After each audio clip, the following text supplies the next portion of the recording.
अस्सलाम वालेकुम। फवाद अली है। ये आपने कैश फ्लो के बारे में पूछा था, तो जल्दी से मैं इसका एक इंट्रोडक्शन दे देता हूँ कि पर्पस क्या होता है कैश फ्लो का। जैसे कि आपको पता ही होगा कि ईयर एंड पे हर कंपनी अपना इनकम स्टेटमेंट बनाती है और फाइनेंशियल स्टेटमेंट्स बनाती है। इसी के साथ साथ एक कैश फ्लो स्टेटमेंट भी बनाती है। क्यों बनाती है, क्या पर्पस होता है कि हर कंपनी के जो इनकम स्टेटमेंट्स होती हैं उसके अंदर एक नेट प्रॉफिट जो हमें शो हो रहा होता है, इसका ये मतलब जो है हर किस नहीं होता कि इस कंपनी के पास नई कैश अवेलेबल है। फॉर एग्जांपल, अगर किसी कंपनी के ईयर एंड पे जो है उसके इनकम स्टेटमेंट्स में 1 मिलियन का प्रॉफिट शो हो रहा है, तो इसका हर किस मतलब नहीं है उस कंपनी के पास भी कैश 1 मिलियन ही अवेलेबल होगा। तो इस सिचुएशन को हैंडल करने के लिए कंपनी भी चाहती है कि उसको के पास कितना कैश अवेलेबल है, और उसके स्टेक होल्डर्स हो गए, उसके शेयर होल्डर्स हो गए, लिस्टेड कंपनी है तो उनको वो भी चाहते हैं उनके पास इंफॉर्मेशन और मालूम हो कि कंपनी के पास एट प्रेजेंट कैश कितना अवेलेबल है। तो इस पर्पज़ के लिए कैश फ्लो स्टेटमेंट बनती है। ठीक है। अब इसके बनाने के दो फॉर्मेट्स होते हैं, एक होता है डायरेक्ट फॉर्मेट, एक होता है इनडायरेक्ट फॉर्मेट। ठीक है, सबसे पहले हम इसके डायरेक्ट फॉर्मेट को डिस्कस कर लेते हैं। अच्छा, ये हम सबसे पहले इसका डायरेक्ट मेथड देख लेते हैं कि डायरेक्ट मेथड में क्या क्या चीज़ें होती हैं। अच्छा, दोनों मेथड को करने से पहले आप अपने दिमाग में एक चीज़ बिल्कुल ज़रूर बिठा लीजिए कि सबसे पहले कि जो भी कैश फ्लो का डायरेक्ट मेथड हो या इनडायरेक्ट मेथड हो, इसके अंदर जब भी हमारे पास बिजनेस में कंपनी के अंदर जो है कैश का इनफ्लो होगा, तो हम उसको अपने प्रॉफिट के अंदर ऐड करेंगे। और जब भी हमारे पास से कोई आउटफ्लो होगा, जो है कोई फॉर एग्जांपल हम पेमेंट कर रहे होंगे, तो हम जो है उसको नेट प्रॉफिट हम उसको प्रॉफिट में से लेस कर रहे होंगे। सही, सॉरी, नेट प्रॉफिट नहीं है, ये प्रॉफिट बिफोर टैक्स होता है। ठीक है, प्रॉफिट में से अपने लेस करेंगे। हमेशा ये याद रखिए, कैश फ्लो स्टेटमेंट के अंदर जो भी आइटम्स होंगे, जो भी चीज़ें होंगी, अगर उनकी वजह से कैश का इनफ्लो आ रहा होगा, तो हम कैश फ्लो के अंदर उसके प्रॉफिट बिफोर टैक्स के अंदर ऐड कर रहे होंगे। और अगर जो है आउटफ्लो हो रहा होगा किसी आइटम की वजह से, पेमेंट हो रही होगी फॉर एग्जांपल, या किसी आउटफ्लो हो रहा होगा, तो हम उसको क्या करेंगे, लेस कर देंगे। कहाँ से? प्रॉफिट बिफोर टैक्स से। ठीक है। तो अब तो एक बात ये हो गई। अब हम चलते हैं डायरेक्ट मेथड पे। डायरेक्ट मेथड के अंदर कोई ऐसा हार्ड एंड फास्ट रूल नहीं है। इसके अंदर सिर्फ हम एक ही हेड के ऊपर बात करते हैं।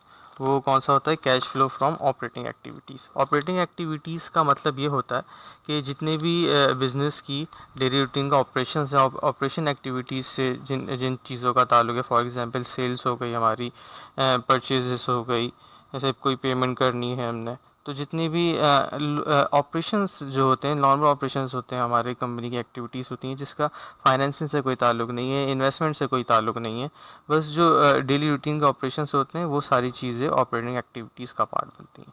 ठीक है। डायरेक्ट मेथड के अंदर सबसे पहले सिर्फ हमारी एक ही हेड बनता है, cash flow from operating. Direct method के अंदर सिर्फ एक ही हमारा हेड आता है, cash flow from operating activities का। अच्छा, ये मैंने दोनों मेथड्स के, डायरेक्ट मेथड हो या इनडायरेक्ट मेथड हो, इन दोनों का एक फॉर्मेट बना दिया, और फॉर्मेट के अंदर जितने जितने जो भी हेड्स आते हैं, और उन हेड्स के अंदर जो भी आइटम्स आते हैं, सारे इन डिटेल जो भी पॉसिबल हो सकते हैं हमारे पेपर्स में, या जितने भी कैश फ्लो की स्टेटमेंट के हवाले से जितने भी पॉसिबल आइटम्स आ सकते हैं, वो मैंने सारे इंक्लूड कर दिए। मैं उनको इस वीडियो के अंदर मैंने डाल भी दिया है, और आपको मैं जो है अलग से उसकी इस फ़ोटोज़ भी जो है, पिक्स भी आपको सेंड कर दूंगा। तो आप इसको दोनों फॉर्मेट्स को ध्यान से देख लीजिएगा, समझ लीजिएगा, और समझने के बाद इनको याद कर लीजिएगा, क्योंकि कोई भी आइटम जो है ऐसा नहीं होगा कैश फ्लो के अंदर कि ये जो है इस फॉर्मेट से बाहर हो। मैंने सारी चीज़ें जो जो आ सकती थी कैश फ्लो के अंदर, वो मैंने इंक्लूड कर दी हैं। ठीक है। अब हम जो है ये डायरेक्ट मेथड के अंदर देख लेते हैं। सबसे पहले डायरेक्ट मेथड के अंदर हमारा cash flow from operating activities. ठीक है, ऑपरेटिंग का मैंने आपको बता दिया। पहले क्या करेंगे, कैश रिसिप्ट्स फ्रॉम डेटर्स। अब डेटर्स हमारे रिसीवेबल्स हो गए, जो भी हमारे कस्टमर्स हैं, हमने उनको सेल्स की थी, क्रेडिट सेल्स की थी, तो उसके ऊपर हमें हम रिसिप्ट कितनी मिली, हमें रिसीव कितनी पेमेंट हो चुकी है अब तक हमारे रिसीवेबल जो है, इससे हमें पेमेंट कितनी, जितनी भी रिसीप्ट हो गई हैं ईयर एंड पे, वो सारी रिसिप्ट जो है ये हमारे पास आ जाएंगी। अच्छा, हमेशा ये देखिएगा कि आपके जो कैश फ्लो का सवाल होगा, क्वेश्चन होगा कि इनडायरेक्ट हो मेथड हो या डायरेक्ट मेथड हो, उसके अंदर आपको एक बैलेंस शीट गिवन होगी, और साथ के अंदर जो है आपको हो सकता है कि इनकम स्टेटमेंट भी गिवन, अगर इनडायरेक्ट का सवाल होगा तो इनकम स्टेटमेंट भी गिवन हो सकती है, लेकिन अगर डायरेक्ट का तो खाली जो है आपको बैलेंस शीट गिवन होगी और अदर इन्फॉर्मेशन गिवन होगी। सबसे पहले आपको हमेशा याद रखना है कैश फ्लो के अंदर, इसके सवाल के अंदर जब भी आपको सवाल मिले तो बैलेंस शीट के अंदर आपको कंपैरेटिव फिगर्स दी हुई होंगी करंट ईयर की एंड प्रीवियस ईयर की।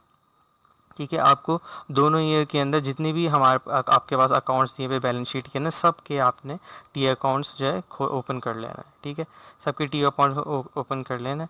उसके बाद हमें डायरेक्ट मेथड के अंदर क्या क्या चीज़ें चाहिए हमेशा ये याद रखिए, जो फॉर्मेट में जो मैंने आपको दिया है सेंड किया इसमें लिखी है। इसके अलावा और कोई भी जो है थर्ड चीज़ जो है इसके अंदर इंक्लूड हमें फाइंड आउट करने की ज़रूरत नहीं होगी। सबसे पहली चीज़ हमें क्या चाहिए होगी, कैश रिसीप्ट के फ्रॉम डेटर्स, हमारे कस्टमर से जो हमने सेल की थी उसमें से जो भी कस्टमर ने हमें पेमेंट की हमें रिसीव्ड हुई है वो ओरिजिनल कैश हमारे पास कितना है, उसके लिए हमें क्या करना पड़ेगा, डेटर का ट्रेड अकाउंट हमें जो है ओपन करना पड़ेगा। सही है, बैलेंस शीट के अंदर हमें ओपनिंग क्लोजिंग दी हुई होगी ट्रेड रिसीवेबल की या डेटर की, तो हम उसका अकाउंट ओपन कर लेंगे।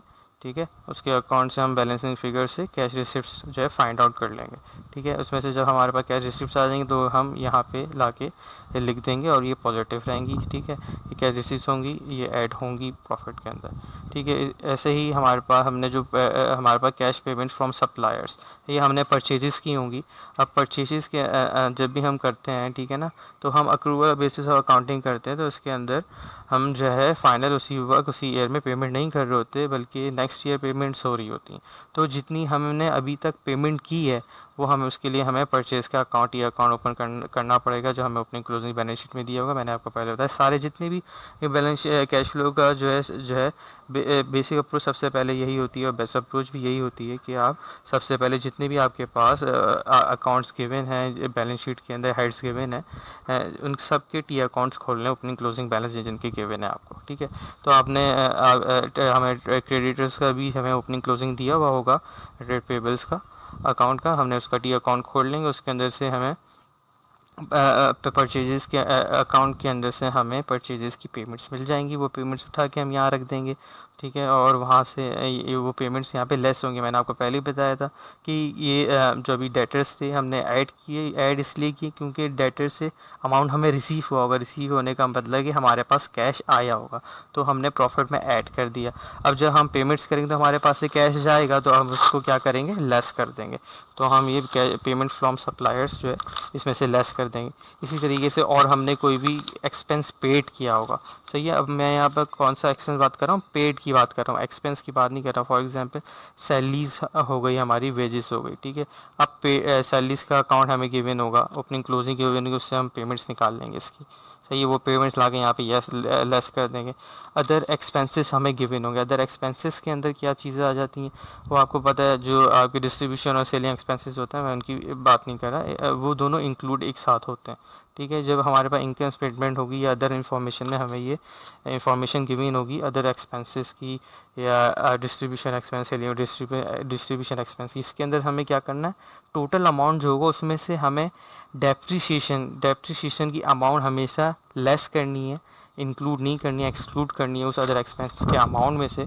सही है, क्योंकि सेलिंग डिस्ट्रीब्यूशन एक्सपेंस होगा तो उसके अंदर लाजमी डेप्रिसिएशन इंक्लूड होगी, तो उसमें से हमने डेप्रिसिएशन अलग से हमें अदर इन्फॉर्मेशन में गिवन होगी, हमें मालूम होगी क्वेश्चन में कहीं ना कहीं कि कितनी है, वो हमें इसमें से लेस करना, वो जो लेस करने के बाद जो अमाउंट हो जो पूरा अमाउंट यहाँ पे लाके अदर एक्सपेंसेस की यहाँ पे लाके रख देना। सही है, ये भी लेस होगा अमाउंट। क्यों लेस होगा, ऑब्वियसली सी बात है, ये हमारे पास से कैश जा रहा है, आ नहीं रहा है। ठीक है, उसके बाद ये तीनों चीज़ें हमारे पास आ गई। अब इसके अलावा कोई पांचवी चीज़ नहीं आएगी इसके अंदर, हमेशा याद रखिएगा डायरेक्ट मेथड के अंदर इसके अलावा और कोई चीज़ें नहीं आएंगी। ठीक है, अब जो इसको हम ऐड लेस कर लेंगे प्रॉफिट बिफोर टैक्स के साथ, जो अमाउंट आएगा वो हमारा क्या होगा, cash generated from operating activities. सही है, अब इसमें से हम जो है हमने जो टैक्स जो है पेड किया होगा, टैक्स एक्सपेंस की मैं बात नहीं कर रहा हूँ, और ये जो हमारा अदर एक्सपेंसेस जो ऊपर था इसके अंदर भी टैक्स एक्सपेंसेस इंक्लूड नहीं होंगे, वो भी अलग से गिवन होंगे, वो भी हमें इसमें इंक्लूड नहीं करने, ये सिर्फ नॉर्मल एक्सपेंसेस की बात हो रही है। ठीक है, अब देखें इसमें डेप्रिसिएशन उसमें से लेस करना। ठीक है, ऊपर वाले में से अब जो हमारे पास जो है इनकम टैक्स पेड होगा, इनकम टैक्स पेड हमें गिवन डायरेक्ट मेथड के अंदर हमेशा क्वेश्चन में ज़्यादातर तो पेड वाला ही अमाउंट जो है वो हमें इनकम टैक्स पेड गिवन होती है। अगर नहीं भी गिवन होती है तो हमें टैक्सेशन की opening and closing values given होगी, उसकी ओपनिंग एंड क्लोजिंग वैल्यू से हम टी अकाउंट खोल के इसकी टैक्स की पेड वैल्यू एक्सपेंस पुट करके पेड वैल्यू बैलेंस फिगर से हमारे पास आ जाएगी, वो उठा के यहाँ रख देंगे, उसमें से लेस कर देंगे। इसी तरीके से हमारे पास इंटरेस्ट पेड, सही है, जैसे फाइनेंशियल चार्जेस होते हैं, फाइनेंशियल चार्जेस के अंदर हम इंटरेस्ट जो हम लोग लोन लिया हुआ होता है उसके ऊपर हम इंटरेस्ट पेड कर रहे होते हैं। इंटरेस्ट एक्सपेंस की बात नहीं कर रहा हूँ, यहाँ पे भी पेड आएगा। तो ये हमेशा याद रहेगा, पेड में और एक्सपेंस में फ़र्क होता है। एक्सपेंस वो होता है जो हम पीएनएल जब बना रहे होते हैं उसके अंदर इंक्लूड करते हैं, सही है, एज ए एक्सपेंस, लेकिन उस वक्त वो पे नहीं हो रहा होता है, उसमें से कुछ अमाउंट उस ईयर या उसके नेक्स्ट ईयर पेड हो रहा होता है, वो हमें पेड वाली फिगर चाहिए जो यहाँ पे रखनी है। इंटरेस्ट एक्सपेंस का पेड का जो इंटरेस्ट का हमारा अकाउंट होगा, ओपनिंग क्लोजिंग की फिगर दी हुई होगी, उसी अकाउंट से हमारे पास बैलेंस की फिगर आ जाएगी। इंटरेस्ट पेड की वो भी हमने यहाँ पे रख देनी है, उसमें से दोनों से लेस कर देना, तो हमारे पास फाइनल आंसर आ जाएगा net cash flows from operating activities. ठीक है, अभी डायरेक्ट मैटर बस इतना सही था, इसमें इतना ही सही था, इसके अलावा और कुछ भी नहीं है डायरेक्ट मेथड के अंदर। हमेशा पेपर में क्वेश्चन सॉल्व करने की यही अप्रोच रखिएगा, जो जितने भी ओपनिंग क्लोजिंग अकाउंट्स हैं सबको अकाउंट्स को ओपन कर लिएगा और ये 3-4-5 चीज़ें फाइंड आउट करने की कोशिश करिए क्वेश्चन जब ये मिल जाए। इसके अलावा भी और भी 2-4 इन्फॉर्मेशन हो सकती है क्वेश्चन में, वो हमारे लिए इरेलीवेंट है कैश फ्लो के हवाले से। बस यही रेलिवेंट इन्फॉर्मेशन है, ये आपने पुट करनी है और कैश फ्लो आपने सॉल्व कर देना कैश। ठीक है, अब हम इनडायरेक्ट मेथड देख लेते हैं। इनडायरेक्ट मेथड का सबसे पहले जल्दी से हम फॉर्मेट देख लेते हैं। अब इनडायरेक्ट मेथड के अंदर हमारे पास